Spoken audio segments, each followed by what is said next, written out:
வாங்க, மன அமைதியை கண்டுபிடிக்கிற ஒரு சக்தி வாய்ந்த வழிய பத்தி இன்னைக்கு பார்க்கலாம். அமைதியான வாழ்க்கைனா என்ன? நம்மள பல பேர் இந்த கேள்வியோட தான் வாழ்ந்துட்டு இருக்கோம். டாக்டர் ஒய் லிவிங்ஸ்டோனோட இந்த ஒரு வரி நமக்கு ரொம்ப எளிமையான ஒரு பதிலு சொல்லுது. இதுல 2 தனித்தனியான பாதைகள் இருக்கு. வாங்க அத பத்தி இன்னும் கொஞ்சம் ஆழமா பார்க்கலாம். முதல் பாதை, மத்தவங்க கிட்ட இருந்து அன்பை எதிர்பார்க்கறது. அதாவது நம்ம சந்தோஷத்தோட சாவிய மத்தவங்க கையில கொடுக்கற மாதிரி. இப்படி நம்ம அன்பை எதிர்பார்க்கும்போது அது ஒரு குறிப்பிட்ட விளைவுக்கு வழிவகுக்குது. அந்த பாதையோட முடிவு சஞ்சலம், அதாவது மனசுல துக்கமோ குழப்பமோ வர்றது. நம்ம எதிர்பார்ப்பு நிறைவேறாதப்போ மன உளைச்சல் தான் மிச்சம். நம்ம அமைதி மத்தவங்கள சார்ந்திருக்கு. சரி, இப்போ 2வது பாதைக்கு வருவோம். இது எப்படி ஒரு புது நிஜத்தை உருவாக்குதுன்னு பார்க்கலாம். இதுக்காக நாம வெளியில எதையும் மாத்த தேவையில்ல. இது ஒரு உள்மன மாற்றம். அன்பா எதிர்பார்க்காம இருக்கிற இந்த தேர்வுக்கும் ஒரு சக்தி வாய்ந்த விளைவு இருக்கு.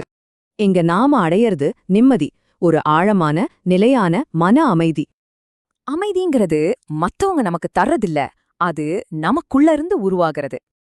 இப்போ இந்த 2 பாதைகளையும் ஒப்பிட்டு பாருங்க. எல்லாம் நம்ம தேர்வுல தான் இருக்கு. அப்போ நம்ம மனநிலை முழுக்க முழுக்க நம்ம கையில தான் இருக்கு, இல்லையா? முக்கியமா நாம புரிஞ்சிக்க வேண்டியது இதுதான். எதிர்பார்ப்புக்கும் அமைதிக்கும் ஒரு நேரடி தொடர்பு இருக்கு. அப்போ இன்னைக்கு நீங்க எந்த பாதையை தேர்ந்தெடுக்க போறீங்க?